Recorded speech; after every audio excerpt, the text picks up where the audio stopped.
जय हिंद दोस्तों। तो आज हम पढ़ने वाले हैं कक्षा 9 गणित प्रश्नावली 1.2 का बेसिक। ठीक है, और यहाँ पर हम आपका उदाहरण भी करवाएंगे। उदाहरण नंबर 3 और 4 का हल करवाएंगे कि रूट वाले अगर रूट में कुछ मान दिया है तो उसको कैसे संख्या रेखा पर आप उसको दर्शा सकते हो, तो इसके बारे में बताया जाएगा। तो आप लोग वीडियो को पूरा देखिएगा। इसमें बेसिक भी बताएंगे कि अपरिमेय संख्या क्या होते हैं, वास्तविक संख्या क्या होते हैं। चलिए क्लास को शुरू करते हैं। तो सबसे पहले हम बात करते हैं अपरिमेय संख्या के बारे में। ठीक है, अपरिमेय संख्या होता क्या है, तो आप लोडिंग डाल लीजिए, बेसिक पढ़ लीजिए अपरिमेय संख्या। ठीक है, तो अपरिमेय संख्या क्या होता है, जिसको बोलते हैं इरेशनल नंबर। ठीक है, इरेशनल नंबर। ठीक है, यानी कि अपरिमेय संख्या। ठीक है, तो सबसे पहले इसको पढ़ेंगे बेसिक कि अपरिमेय संख्या होता क्या है। देखिए अपरिमेय संख्या क्या होता है, सबसे पहले इसका परिभाषा लिख लेते हैं। ठीक है, अगर कोई भी संख्या, ठीक है, संख्या यश को अपरिमेय संख्या कहते हैं। अपरिमेय संख्या कहते हैं यदि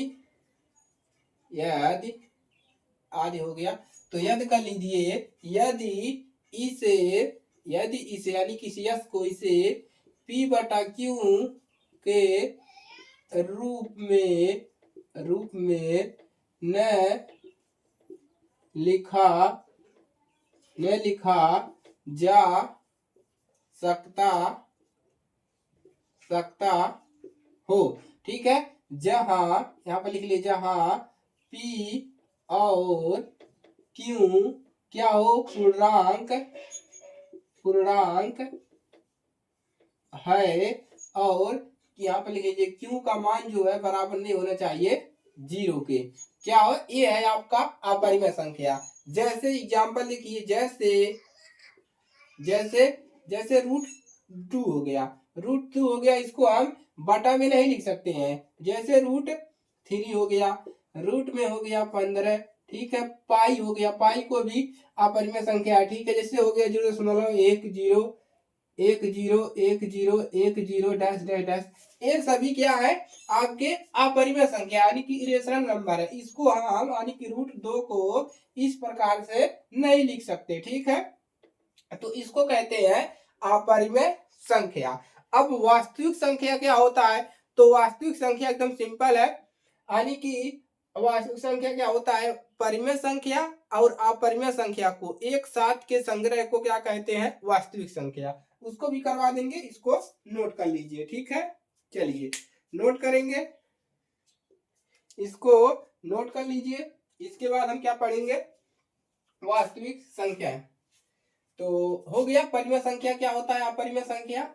अब बात करते हैं थोड़ा सा वास्तविक संख्या के बारे में। ठीक है, वास्तविक संख्या, परिमेय संख्या पढ़ा दिया है, तो जिसको P/Q के रूप में लिख सकते हो। अब लिख लीजिए वास्तविक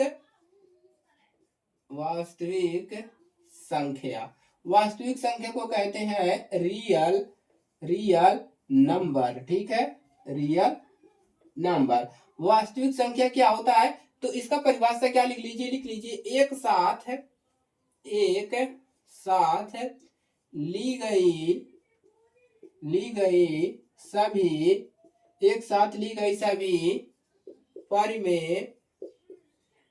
ली गई परिमेय संख्याओं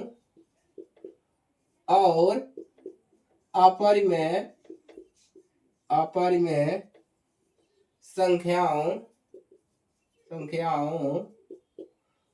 संख्याओं के संग्रह को क्या कहते हैं, वास्तविक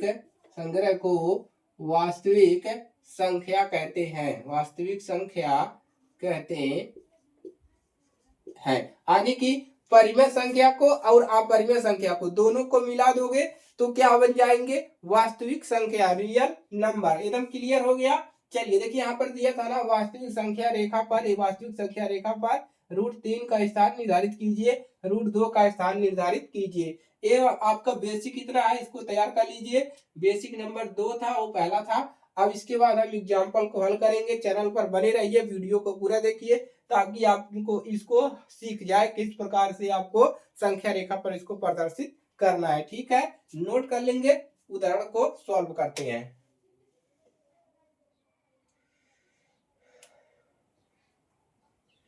हो गया। चलिए अब क्या करते हैं, उदाहरण नंबर फर्स्ट यानी कि 2 3 है उसको सॉल्व करते हैं। ठीक है, चलिए तो उदाहरण नंबर कितना है, उदाहरण नंबर 3। देखिए अब हमको √2 का स्थान निर्धारित करना है किस पे, संख्या रेखा। तो संख्या रेखा क्या होता है, देखिए ये होता है आपका संख्या रेखा। ठीक है, ये क्या होता है आपका, ये है संख्या रेखा। यहाँ पर क्या होता है, 0 होता है, इधर प्लस वाला मान होता है, ऐसे 1 होता है, यहाँ पर 2 होता है, ऐसे 3 होता है, ऐसे आगे बढ़ता जाएगा। इधर माइनस वाला होता है, ठीक है, -1 -2 -3, इसके बीच में बहुत सारी संख्या, ये होता है आपका संख्या रेखा। क्या है आपका संख्या रेखा, इसको कहते हैं, इस लाइन को कहते हैं संख्या रेखा। अब हमको यहाँ पर √2 लाना है, तो कैसे लाओगे, तो यूनानियों ने √2 का निर्धारण कैसे किया होगा, जो यूनानी थे उसको उन्होंने √2 का स्थान कैसे प्राप्त किया होगा, तो पाइथागोरस से उन्होंने प्राप्त किया। सबसे पहले उन्होंने क्या लिया होगा, तो लिखेंगे एक एकक लंबाई की भुजा लिया होगा, लिखेंगे हल में लिख लीजिए हल, इसको अभी नीचे बनाइएगा। तो हल में देखिए इन्होंने क्या लिया होगा, एक एकक, एकक मतलब एक, एकक का अर्थ होता है एक, एकक लंबाई, उन्होंने क्या किया होगा, एक एकक लंबाई की भुजा, एकक लंबाई की भुजा का वर्ग, उन्होंने एक वर्ग लिया होगा, OABC हम ले रहे हैं। ठीक है, एक वर्ग ले रहे हैं। ठीक है, चलिए तो वर्ग बना लेंगे, वर्ग, तो देखिए इधर बना लेते हैं। चलिए ए हो गया हमारा, वर्ग की चारों भुजाएं बराबर होता है। ठीक है, देखिए उन्होंने लिया होगा OABC, उन्होंने ए ले लिया। इसको उन्होंने क्या माना, एक एकक लंबाई की भुजा, एकक मतलब एक, यानी कि एक वर्ग यानी कि भुजा जो है कि इसकी लंबाई कितना है, एक है। सभी भुजाओं की लंबाई कितना है, एक है, क्योंकि वर्ग जो होता है, वर्ग का जो है तो परिमाप होता है एक होता है। ठीक है, यानी कि भुजा जो होता है एक होता है, लंबाई चौड़ाई ऊंचाई जो होता है समान होता है। ठीक है, इन्होंने ए लिया होगा। अब हम यहाँ पर एक बीकर खींचे रहे, कोई किसी को दिक्कत नहीं। अब क्या किया होगा, उन्होंने यहाँ पर पाइथागोरस लगाया होगा। पाइथागोरस क्या होता है, देखिए पाइथागोरस क्या होता है, जैसे आपका ए हो गया त्रिभुज। ठीक है, चाहे इधर से बनाइए त्रिभुज, चाहे इधर से बनाइए त्रिभुज। ठीक है, जैसे उन्होंने यहाँ से लिया होगा ABC। ठीक है, तो ए होता है आपका पाइथागोरस, यानी कि यहाँ पर पाइथागोरस लगाओगे तो ए होता है आपका कर्ण। ठीक है, ए होता है नीचे वाला, इसको बोलते हैं आधार, और इसको क्या बोलते हैं, लंब। ठीक है, तो अब ये फार्मूला क्या होता है, कर्ण का स्क्वायर बराबर आधार का स्क्वायर, आधार स्क्वायर प्लस लंब स्क्वायर, ए होता है फार्मूला, यानी कि BC स्क्वायर बराबर AC स्क्वायर प्लस और क्या हो जाएगा, AB स्क्वायर। ठीक है, ए होता है आपका फार्मूला। तो यहाँ पर जब लगाओगे, यहाँ पर तो क्या लगाओगे, पाइथागोरस परिमेय, पाइथागोरस परिमेय, पाइथागोरस परिमेय से पाइथागोरस परिमेय लगाएंगे तो ये होगा, देखिए ये हो गया आधार, ये हो गया लंब, ये हो गया कर्ण, यानी कि OB स्क्वायर, यानी कि ये क्या हो गया, OB स्क्वायर बराबर क्या मिलेगा, OB स्क्वायर बराबर मिल जाएगा OA square plus AB square, यही तो मिलेगा जी। अब देखिए, अब OA का मान कितना है, एक है, यानी कि एक का स्क्वायर प्लस AB का मान भी एक है, एक का स्क्वायर बराबर कितना मिल जाएगा, एक का स्क्वायर एक, एक प्लस एक बराबर 2। इधर क्या चल रहा है, OB स्क्वायर, क्या है OB स्क्वायर। ठीक है, OB स्क्वायर हो गया। अब स्क्वायर हटाते हैं तो रूट लग जाता है, यानी कि आपको OB बराबर क्या मिलेगा, √2। OB का मान कितना मिल गया, यानी कि यहाँ पर मिल गया √2। अब देखिए क्या करेंगे, इसको नोट कर लीजिए, इसको नीचे बना लेते हैं, चलिए कोई दिक्कत नहीं है, ठीक है, इसको थोड़ा नीचे बनाइएगा। अब आप क्या करेंगे, अब इसी पर क्या करेंगे, इसको बना लेंगे। हमने क्या किया, इसी पर इसको बना लिया, ठीक है। चलिए अब यहाँ पर क्या है, ए है आपका, ए ओ है, ए बी है और ए सी है, और यहाँ से एक बीकर खींच देंगे, कोई दिक्कत किसी को। इसकी भुजा एक लंबाई है, ए भी एक वर्ग है, यानी कि, और ये कितना मिला है, √2। अभी निर्धारित नहीं हुआ है। अब हम क्या करेंगे, अब ओ को केंद्र मानकर और ओ बी को त्रिज्या मानकर यहाँ इसको केंद्र मानेंगे और इसको त्रिज्या मानेंगे, इस वाले को त्रिज्या, और यहाँ से इस तरह के ऐसे एक चाप खींचेंगे। चाप खींचेंगे तो संख्या रेखा पर हमको 2 का मान पता चलेगा। इसको केंद्र मान लेंगे, ऐसे लंगड़ा प्रकार यहाँ पर रखोगे और ऐसे क्या करोगे, चाप खींच दोगे, ठीक है। चलिए अब क्या करोगे, यहाँ पर लिखोगे ओ को, एक बार सीख जाओगे ना, एकदम इजी है, एकदम सिंपल है। ओ को केंद्र और ओ बी को त्रिज्या, ओ बी को त्रिज्या मानकर, क्या लिखा रहा है भाई, मानकर एक चाप खींचिए, ठीक है, एक चाप खींचिए,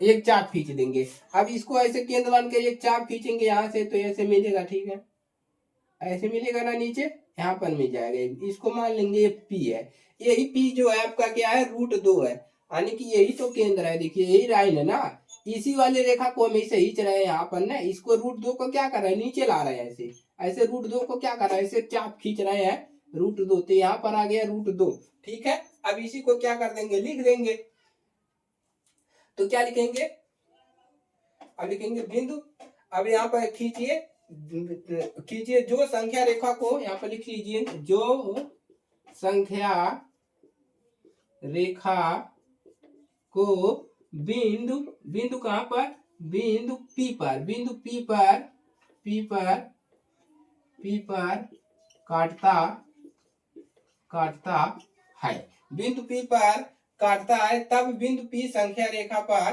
तब क्या लिखेंगे, तब तब बिंदु पी जो है संख्या रेखा, यहाँ पर लिख दो √2 के संगत है, √2 के संगत है, यानी कि जो पी है, वो जो पी है इस संख्या रेखा पी के क्या है, संगत है।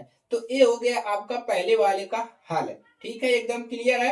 देखिए इसको एक ही बार करना पड़ेगा, इसके बाद जब हम सिद्ध करेंगे तो हम ऐसे डायरेक्ट लिख देंगे, अगर इसको सिद्ध करेंगे तो इतना डायरेक्ट लिख देंगे, तो आपको समझाने के लिए आप इस प्रकार से भी बना सकते हैं बॉक्स, ठीक है। तो ये हो गया इसका संपूर्ण हल। अब करते हैं चौथे वाले का फटाफट हल, एकदम आसान से हो जाएगा, ठीक है। चलिए पाइथागोरस आपको याद कर लेना है, कर्ण का स्क्वायर होता है, फार्मूला आपका होता है, लिख देते हैं एक बार आओ, कर्ण का स्क्वायर बराबर आधार का स्क्वायर, ठीक है, उसके बाद क्या होता है, प्लस आपका लंब का स्क्वायर, ठीक है। तो इसको याद कर लीजिएगा, ठीक है। चलिए एग्जाम्पल नंबर 4 सॉल्व करते हैं। चैनल पर नए हैं सब्सक्राइब कर लीजिए, अपने दोस्तों के पास शेयर कर दीजिए, ताकि क्या हो, उनकी भी मदद हो सके, ठीक है। चलिए इसको नहीं लिखा था, कोई दिक्कत नहीं है, आराम से हो जाएगा, ठीक है। चलिए उदाहरण नंबर 4, ठीक है, उदाहरण नंबर क्या है आपका, उदाहरण नंबर है आपका 4। तो दोबारा से हम क्या करेंगे, इसको हटाते हैं, चलिए कोई बात नहीं है, एक संख्या रेखा दोबारा खींचेंगे, ठीक है। चलिए तो हमने एक संख्या रेखा ले लिया, बढ़ा लीजिए, चलिए 0, इधर वाला हमको ज्यादा काम नहीं है, तो 0 यहाँ पर करेंगे, 1 2 3, ठीक है, यहाँ पर 1, यहाँ पर 2 3 4, इतना बहुत है, ठीक है। अब क्या करेंगे, चौथा वाला हल कर रहे हैं। अब हमने क्या किया था, हमने यहाँ पर ऐसे बना लिया था एक बार, ठीक है, यानी कि हमने इसका एक लंबाई लिया था, और ये हमारा कितना आया था, ये आया था √2, ठीक है, √2 आया था ना, ये भी क्या था, 1 था, ठीक है, और ये हमारा ए था, ये हमारा बी था, इतना हमने आने की प्राप्त कर लिया। अब हमको 3 लाना है, तो इसी पे हम काम कर देंगे, हमारा 3 आ जाएगा, ठीक है। चलिए पाइथागोरस याद कर लीजिएगा, कोई समस्या नहीं होगा, ठीक है। अब क्या करेंगे, देखिए अब आपको यहाँ पर करना क्या है, इजी तरीका है, ठीक है। अब ओबी का एक एकक लंबाई वाले लंब की रचना करेंगे। अब क्या लिखेंगे, ओबी, ओबी पर, अब इस ओबी पर यानी कि ओबी पर एक एकक, एकक मतलब होता है एक एकक लंबाई, एकक लंबाई बीडी, बीडी की रचना, रचना करने पर, आपको इसमें थोड़ा सा दिमाग लगाना पड़ेगा। रचना करने पर ओबी यानी कि इस वाले लाइन पर बीडी की रचना करेंगे। हम यहाँ पर क्या कर देंगे, एक रेखा से खींचेंगे, यहाँ पर एक बीडी की रचना कर देंगे। एकक मतलब एक, यानी कि इसकी लंबाई भी क्या हो जाएगा, एक है, ठीक है। बीडी की हमने क्या कर दिया, एक क्या कर दिया, रचना की थी, ठीक है। अब क्या करेंगे, इसको ये यहाँ से मिला देंगे केंद्र से, ठीक है। चलिए अब देखिए सबसे बड़ी भुजा यही है, थोड़ा सा और इसको सही से लिख लीजिए। हाँ अब सही है, ठीक है। ये हो गया बी डी। अब क्या करेंगे, अब पाइथागोरस लगा देंगे। अब पाइथागोरस, पाइथागोरस परिमेय से, पाइथागोरस लगाएंगे किस पे, ये तो एक लंबाई है, ठीक है। अब इसमें कर्ण कौन है, ये बड़ा वाला क्या है, कर्ण, यानी कि ओ बी आपका क्या है, ओ डी आपका कर्ण है, इसका स्क्वायर बराबर, कर्ण का स्क्वायर बराबर क्या होता है, आधार का स्क्वायर, आधार क्या है, ओ ए, ओ ए आपका क्या है, यहाँ पर आधार ओ ए नहीं होगा, आधार वाला ए होगा, आधार ओ बी, ए नीचे वाला आधार होगा और ये लंब होगा, ठीक है। इस वाले को ले रहे हैं ना, तो ए हो गया आधार, ए हो गया लंब, ठीक है। तो यानी कि ओबी क्या हो गया आपका लंब, इसका स्क्वायर प्लस, और ये नहीं आधार हुआ ये, और ये बीडी क्या हुआ, लंब है, बीडी आपका क्या हुआ, लंब हुआ, ठीक है। अब मान रख दीजिए ओबी का मान कितना है, √2, तो √2 का क्या कर देंगे, स्क्वायर प्लस ओबी, बीडी का मान कितना है, एक है, एक का स्क्वायर। अब देखिए इधर क्या मिलेगा, √2 का स्क्वायर, √2 का स्क्वायर का मतलब होता है इसका आपस में दो बार गुणा, जो कोष्टक में है इसका दो बार गुणा, रूट रूट का गुणा करते हैं, अगर सेम अंक है, अगर अंक सेम है तो रूट हट जाता है, कितना मिलेगा, केवल 2, ठीक है। तो यहाँ पर 2 मिला प्लस, यहाँ पर एक का स्क्वायर एक, तो यहाँ पर कितना हो जाएगा, 3, यहाँ पर क्या चल रहा था, ओडी स्क्वायर। देखिए जब स्क्वायर हटाते हैं तो इधर वाले पे रूट लग जाता है, तो ओडी बराबर क्या मिल जाएगा, √3, कितना मिल गया, √3। अब क्या करेंगे, अब इसी को लिख देंगे। अब यहाँ पर रूट में क्या मिल गया, ए मिल गया √3। अब क्या करेंगे, अब लिखेंगे ओडी, ओडी को त्रिज्या, ओ को केंद्र मानकर और ओडी को त्रिज्या मानकर एक चाप खींच देंगे, हमारा हल हो गया। एकदम क्लियर है ना। चलिए वहां पर लिख देते हैं, तो चलिए इधर लिखते हैं, ठीक है। इतना हो गया। अब क्या करेंगे, अब लिखेंगे ओ को केंद्र मानकर, यहाँ पर लिखेंगे ओ को केंद्र, ओ को केंद्र और ओ को केंद्र मानेंगे, और ओडी, ओ को केंद्र और ओडी को त्रिज्या, ओडी को त्रिज्या, त्रिज्या मानकर, मानकर एक चाप, चाप खींचिए, एक चाप खींचिए, क्या लिखा रहा है जी, खींचिए, ठीक है। देखिए ए वाला तो पहले से हमने चाप खींचा था, इसको बना लीजिए, ये पहले वाले का था, ये पी था। अब इसको क्या करेंगे, यहाँ से लंगड़ा प्रकार ऐसे रखेंगे, ऐसे खींचेंगे, ठीक है, यहाँ से, ठीक है। इसको मान लेंगे क्यू, ठीक है। तो क्यू वाले से आपको मतलब है जो संख्या रेखा को बिंदु क्यू पर काटता है, तो क्या लिखेंगे, यहाँ पर लिखेंगे जो संख्या रेखा को बिंदु, बिंदु क्यू पर काटता है, काटता है।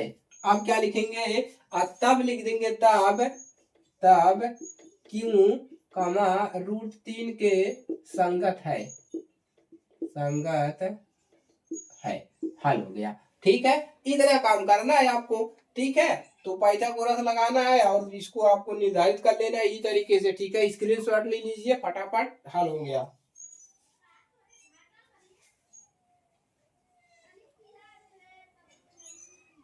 ले लिया।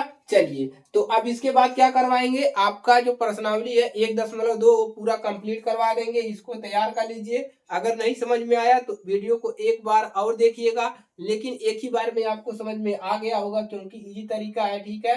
पाइथागोरस आपको पता होना चाहिए, ठीक है। दिमाग लगाएंगे, कोई भी दिक्कत नहीं होगा। कोई भी दिक्कत हो कमेंट करिए अपना, कि आपको समझने में क्या दिक्कत हो रहा है, उसके लिए भी आपको सोल्यूशन दिया जाएगा। अपने दोस्तों के पास ज्यादा से ज्यादा शेयर करिए, ठीक है। मिलते हैं नेक्स्ट क्लास में, तब तक के लिए जय हिंद, जय भारत।